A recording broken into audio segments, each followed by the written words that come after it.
Hello and welcome to Spokane, Washington. Today we are at High Bridge Disc Golf Course here in the beautiful inland Northwest.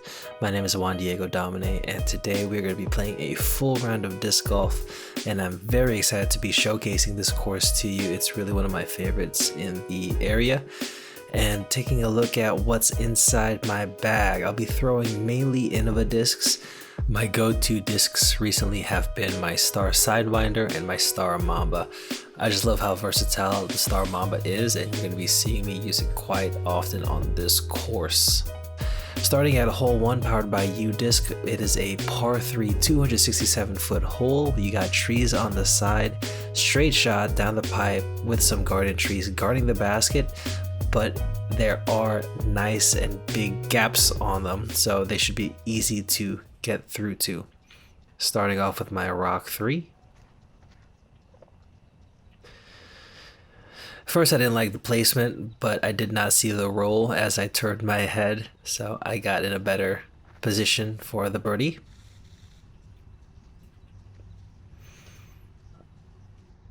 And for the par.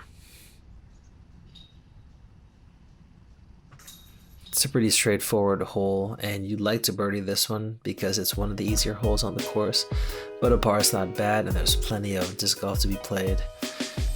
Heading up to hole 2, it is a par 3 212 feet. This is a little bit of a tricky one. Don't let the distance fool you. Just because it's short does not mean it's not tricky. It is an uphill shot with a lot of guardian trees protecting the basket. As a lefty, my plan of attack here is to use the understability of my Star Mamba. As you can see, the beautiful flight, just crashing down, pretty much parked. I love that disc. I do also have a forehand option, but right now I just feel so much more comfortable with my Anheuser turnover shot, so I'm choosing to go with that. Completing a nice birdie on the hole. It's always nice to get a birdie early too. Nice confidence boost. Onwards to hole 3. This one is quite a long one. I believe it's the longest hole in the course. Distance-wise, it is a par 3, 485 feet. It is a wide fairway, but there are some trees scattered all around, and my air shot can't go that far. So my plan here is to, again, use my Star Mamba and its understability and go for a roller.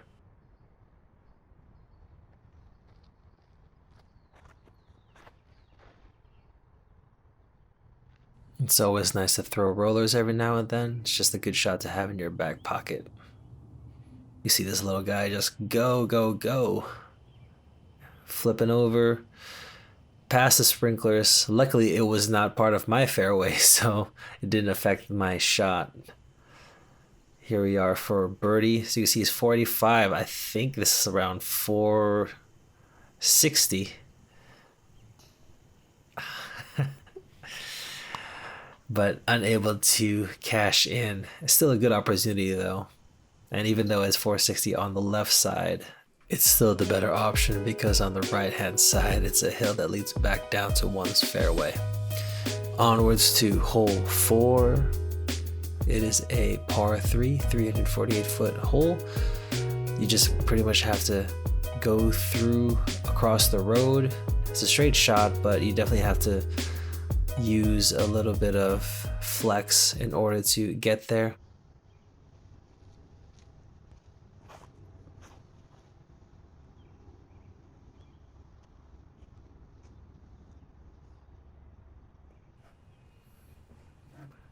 This is for birdie.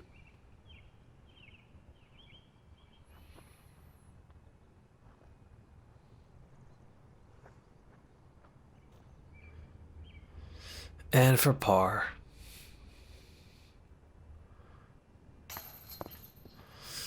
Uh-oh. Little brain fart. It just happens to get me almost every time. Don't do the routine. You think it's an easy putt and quick errant throw. Gotta keep reminding myself. Do the routine every time. Next is hole 5. It is a par 3, 215-foot hole, and I'm going to be shooting above on a hill down to the basket. There are some guardian trees, and there are actually 2 gaps, a left side and a right side. And I'm going to be trying for the right side with my harp, going for a little bit of a turnover, but didn't get the angle quite right. And honestly, I think that harp specifically is a little bit more beat in, so the overstability kind of took over there. Here's for birdie.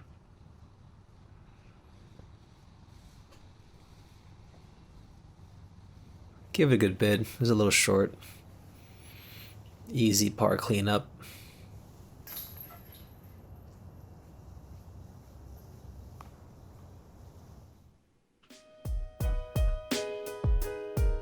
On to the next hole. It is hole 6. This is a par 3, 363-foot hole. There's 2 gaps again. There's a fork in the road, and there's a left side and a right side. The best and easiest way is to go on the left side, and it's relatively flat compared to the right side, which goes downhill, and it's a lot harder on an approach. So you want to just go through a hyzer flip and not shank it. But luckily it was a nice kick off to the fairway, and I have some room to flex my AVR X3, go with a forehand flex to hopefully land flat closer to the basket.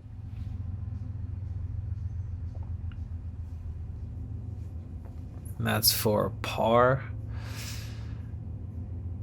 and bogey cleanup. A little bit of a technical hole, really just wants you to lace it down the fairway. And if you do, you'll be rewarded with a good look and chance for birdie and a really beautiful looking flight. But not this time. Nonetheless, onwards to hole 7. This is a par 3, 337-foot hole. We're kind of in the thick of it right now. These next few holes are going to be a little bit more technical, but this one you're going to be on top of a small hill shooting forward, and the basket's going to be slightly on your right side.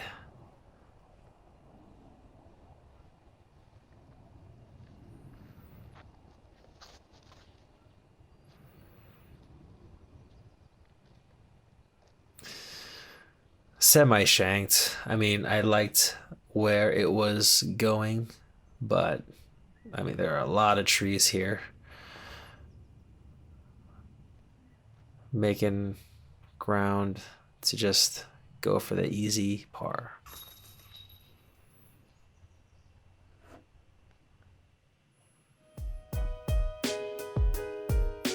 Next hole, hole 8, 318 feet.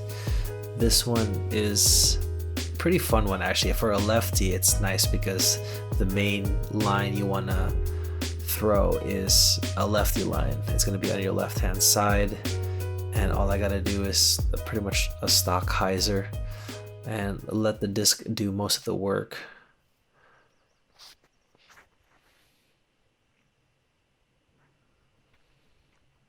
Going with a Halo Wraith. And about maybe 50-ish feet.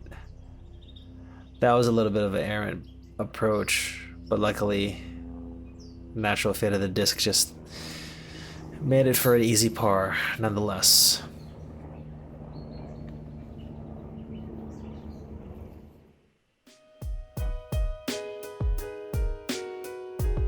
Next hole, hole 9, 292 feet, par 3. It's another shot that really wants you to lace the gap properly. Trees on both sides of the fairway with a cluster in the middle. Once you get past that, the basket's going to be on your right hand side, on the side of the hill.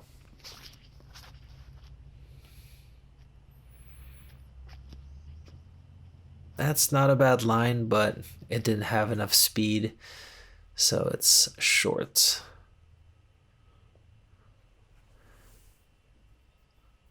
Just doing some cleanup with my AVR X3 to Firefly. Nice and easy. Next hole is hole 10, par 3, 227 feet. Based on my hole average, which is 2.6, I'm more likely to get a birdie than a par. I don't know, out of all of the holes on this course, this one just seems to really line up with how I throw my disc, and it's easier for me. On this hole, you really have to get through all of the trees and park it, otherwise it could be dangerous, and I knew that after throwing it. The hole is easy if you can do that, but if you can't, it will punish you because there's trees and it is on top of a hill. And that could happen. So rollaways are really prevalent on this hole, and they could just cost you strokes. There you see my head on the bottom right side of the screen, cleaning up for a bogey.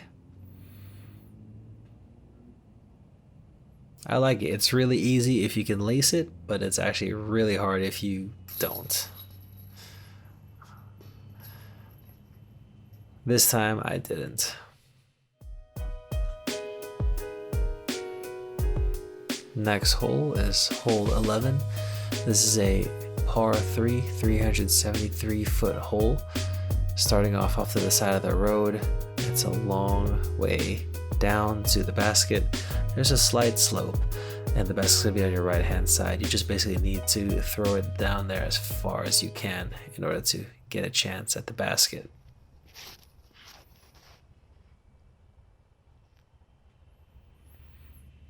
That was really one of my better drives. Also, very happy to have a catch cam with me. This is my second time doing this, and I got a new phone, and I'm actually using my new phone and my old phone, one from my A cam and one from my B cam. And by the way, that's my first birdie on that hole ever, so that's quite a feat. But yeah, so I have my old phone as the catch cam, so I'm doing it kind of like Survivor Mind style. If you know that old show, pretty much you run to where you want to shoot, press record, and then run back to your first initial camera. Moving on to hole 12, it's a par 3, 395 feet. You're on the road, so the tee pad is actually on the road, and it just goes straight, and the basket's going to be on the side of the hill on the right hand side. Using my overstable destroyer to get there as far as I can for the birdie look.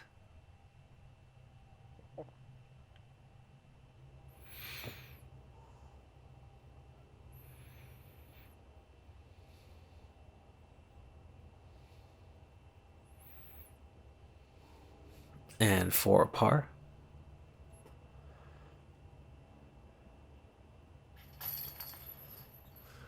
Easy par.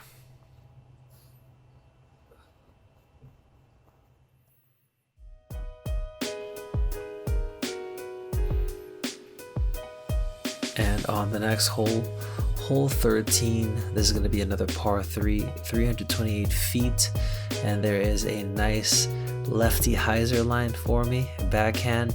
For the right hand, it's going to be a forehand. Pretty fun hole with some trees in between you and the basket, but again, this course is definitely all about hitting your gaps.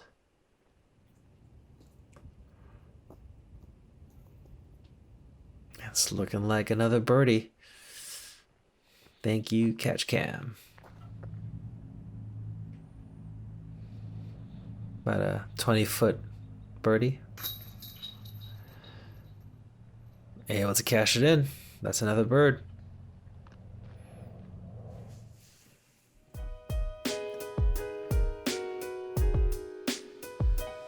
Next up is hole 14. This is 328 feet as well, which is kind of interesting. It's a par 3.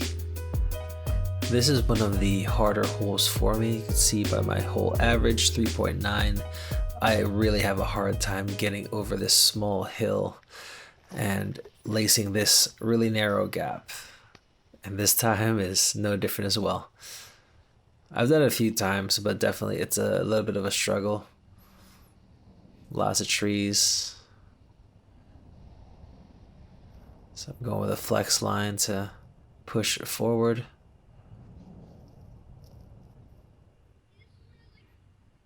And another flex line to hopefully get down. Ooh.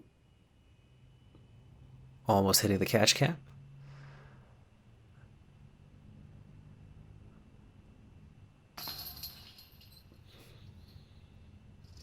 I got really lucky there with a bogey save. Very dangerous. And I think that was in between circle 1 and circle 2. So glad to have executed well on that putt. The next hole, hole 15, another par 3, 394 feet. Tee-pad is on the road once again. And this is, again, one of the harder holes on the course. My hole average is 3.5. It is a slight uphill, and the basket is really tucked behind this small hill. Trying to do a flex line forehand with my Star Mamba, but it was too low. So I have to contend with now a semi-blind shot. I can use my Firebird and use its overstability for a really nice flex shot.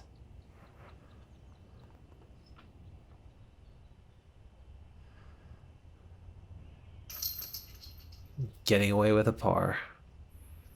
It's nice to have those trees right above the basket, so you can kind of use it as a little bit of a backstop, and you can kind of depend on it to just cradle your disc. So it just once it hits it, it'll just shoot straight down, hopefully near the basket.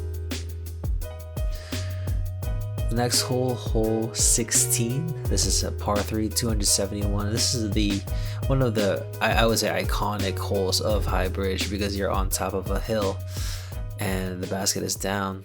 So it's just a straight shot, get over the trees, and hopefully you'll be rewarded with a birdie look. Going with my DX rock, and a shout out to Philo Brathwaite. I started throwing DX rocks because he loved them so much. They're damn good discs. And here's the birdie look. Another basket hit.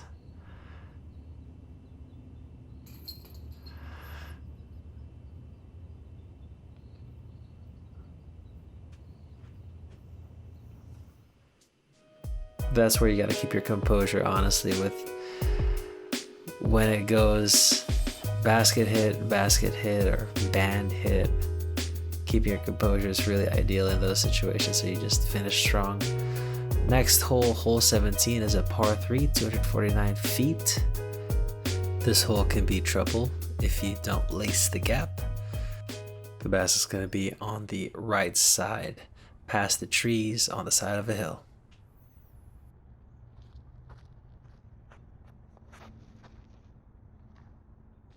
Tried to go destroyer, but it goes way too high, and I am in a little bit of trouble. Approach shot with a harp.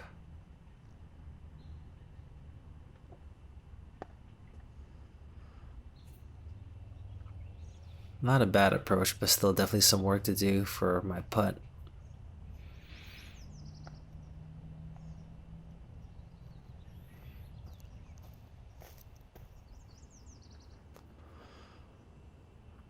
And for the bogey.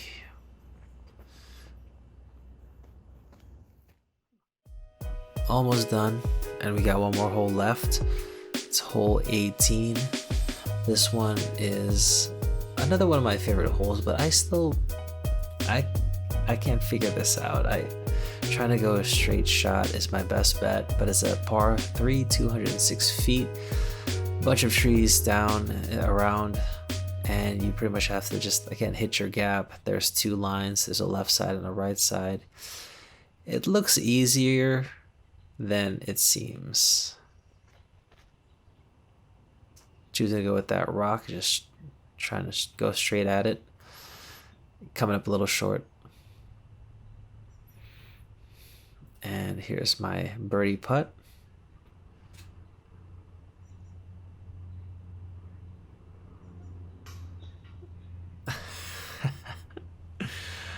Just a little too high, but the line was good. I really wanted that one to be a birdie so I can end strong, but what are you gonna do? Finishing with a par instead, and honestly, that's not a bad score. 56 and a par is 54, so ending 2 over. It's not the best score, but for my skill level, that's not bad at all. So quick round recap. Able to get some birdies in though, which is always nice. Good confidence boosters, but definitely always have some more work to do. And that's the entire course. Appreciate you guys for sticking around and watching, and until next time.